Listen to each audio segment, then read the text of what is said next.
Immaculate distraction.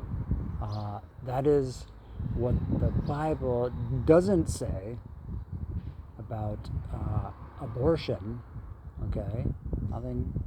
It says immaculate conception, which is the same as intervention, actually, automatic intervention. That's what the Romans should have done with Jesus, to say, oh, here's a philosopher. Let's make sure he has the facilities to get it right and not be some scapegoat for his own people. Okay. Hamas with a smartphone, they're off wandering around trying to be, be gods in heaven with 70 virgins because they've got a mobile phone. The printing press, the Puritans, the 30 Years' War, radical idiocy. You can only explain it that way. Look, everyone who's concerned, I automatically want to work with you, but you're going to get this message that, oh, Brennan wants to high five you, okay, like, or wants to, isn't happy with you. Brennan's this, Brennan's that. It's a Nixon delusion. It's the abortion thing is the same thing as Nixon telling Martin Luther King that you better get back to the plantation to start voting.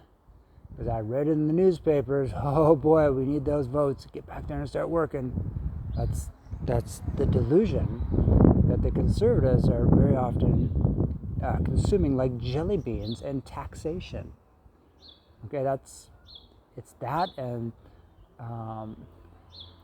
the candy addiction for me goes back to when I'm maybe 8 or 9 years old. This classmate gives me a bag of coins to go buy candy, she said, okay. She wore glasses and had straight blonde hair. You could probably, chubby, like round face. Maybe she was probably Jewish. She probably gave me her uncle's, perverted uncle's valuable coin collection. It was a bunch of pre-19, it was a bunch of silver quarters and dimes, basically. Mostly quarters. As they were counting them out at the Arab gas station around 1979, I imagine, I can't really remember.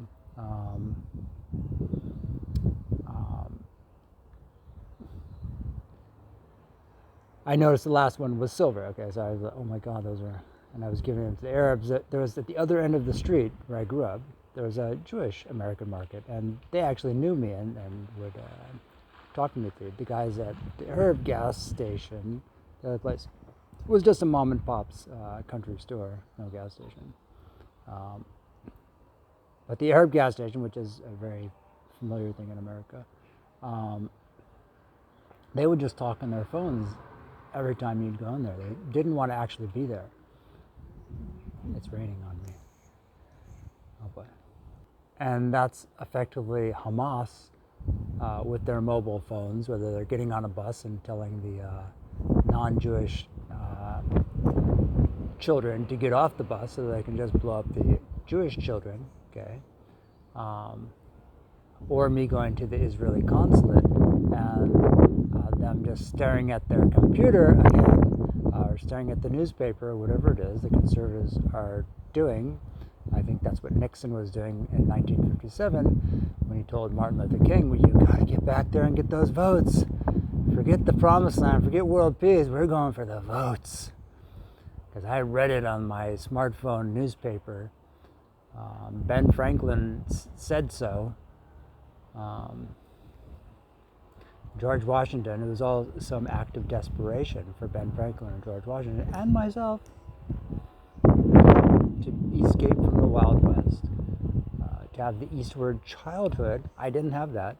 My uncle basically and my aunt were very spiritual, played music. My uncle is a great musician, had a really good Jewish friend. My uncle grew up in Florida when he was 13 and my dad was 16. Okay, the family moved to Florida, but my dad was finished with high school and went to college at age 16, probably too young, I can strongly assume, for your leadership realities. Whereas my uncle was still in high school at age 13 and did that in Florida, not in the Midwest. Chicago, Al Capone, okay? That's right.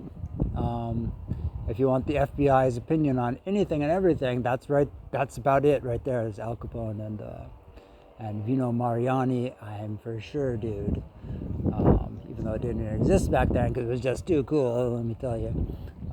The FBI, that is. Vino Mariani did. Okay. Wow. I'd like to have some. Okay, the non-alcoholic version, but yeah, wouldn't you, Professor Moriarty, Vino Mariani? You read it on the label, didn't you? But yeah, let me clarify that. My aunt and uncle, my dad's brother, were very into spiritual stuff, such as Jewish and Buddhist stuff, and especially with their very good Jewish friend. They had a little Jewish altar, and they went to cool places in the world. With my parents, they went to not necessarily the coolest places. Okay, in Santa Cruz, where I grew up, my aunt and uncle lived by the university, and my mom and dad and I lived in Little Mexico, which is not cool because we're not remotely Mexican, okay, any more than George Washington was, and he shouldn't have been in the Wild West himself. Thomas Jefferson should have actually been there, just like Marlon Brando, because both of them have a big sister. That's the Christian American's inventor. Both Thomas Edison, Thomas Jefferson. Marlon Brando invents a lot of stuff, okay, and including delusions. Yeah, why not? Why not?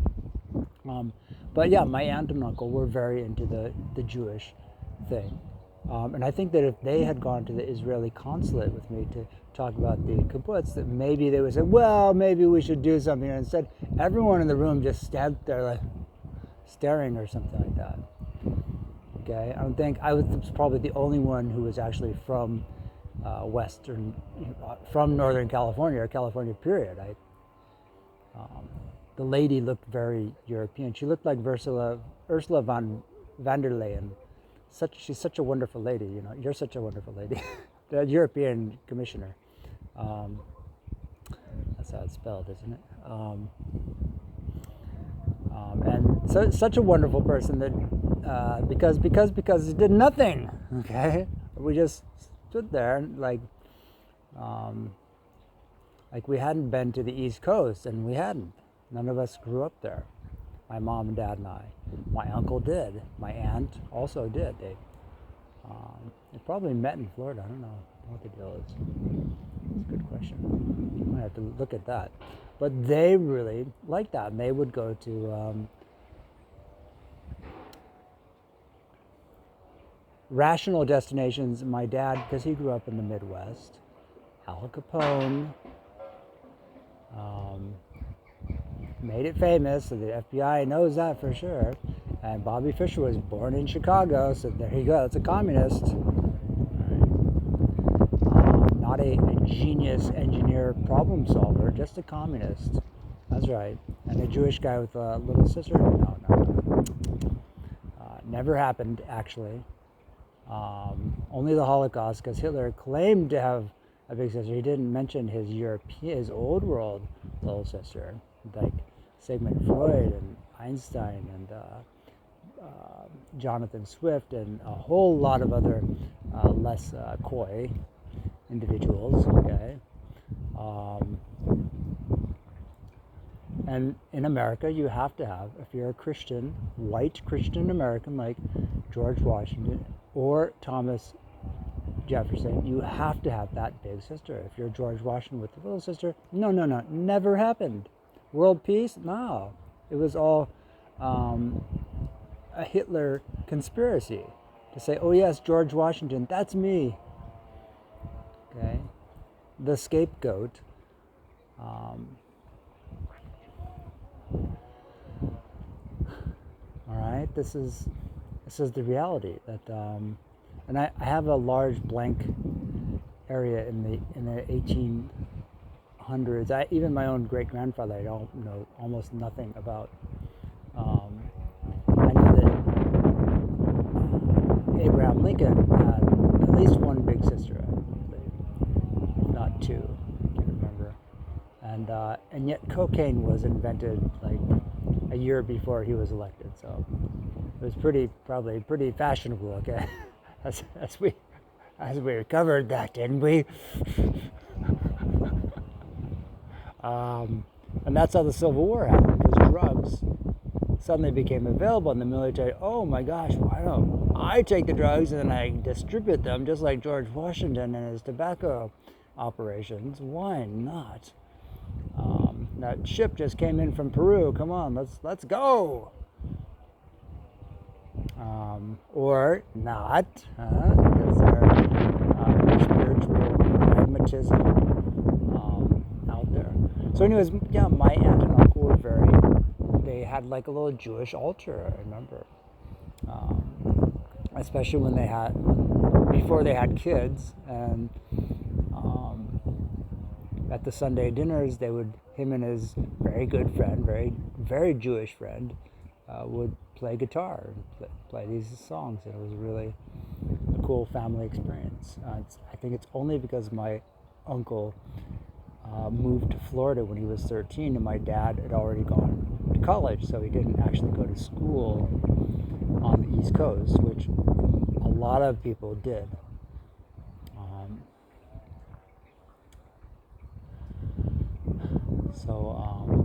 I wish that I had grown up there and that I knew at least a little bit of Yiddish. Okay, Spanish is really cool, it's obviously, but French and French is a more international, more sophisticated language, as well as other continental languages such as Yiddish, and maybe Arabic or Hebrew.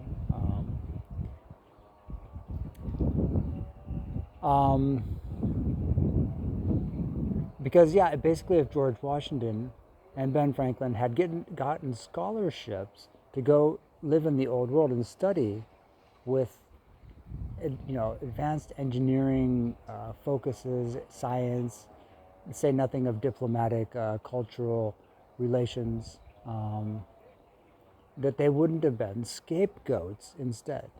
And again, I'm kind of all over the place, as you can tell. My hand is actually frozen to my phone. It's like shaped into the shape of a phone now. Not good. What was I gonna say? I was gonna press pause. Yeah, look, the Bible says immaculate conception, not the immaculate distraction of aborting intervention, which is no taxation without representation. That is the intervention representation, to find the most influential people, individuals, George Washington, Ben Franklin, and make sure that they're there early, all of them, based on their intellectual capacities, not a communist cop-out, okay, but actual people who have the capacities, and showing them that, look, you sign this agreement and you will work with this awesome woman or whatever you like, whatever you love, whoever, and someone like Nikola Tesla should have been granted a full-time, an estate near the university where he first studied, which happened to be Germany. And that was automatically done. You'd have world peace. You wouldn't have the Cold War. You wouldn't have Nixon telling Martin Luther King to go back to the plantation to start voting, cotton picking voting, something like that. Okay, instead of having the immaculate representation, immaculate conception, Okay, not aborting your scapegoat delusions. That's what's happening with the jelly beans. Okay, Ronald Reagan's candy tax is because I was buying candy even, after the Arab Revolution started, or the Iranian Revolution, whatever it was, because that was my fix. Okay? No different from any other obsession, spiritless obsession that I had in America, especially. Every time I go back there, I drink almost constantly. As soon as I'm in a comfortable place. Over here, not true. In Europe, I don't like to drink constantly. Okay, I would like to have a party now and then, but and I would like to have a rock and roll party. I wish that would automatically happen. It would be so cool.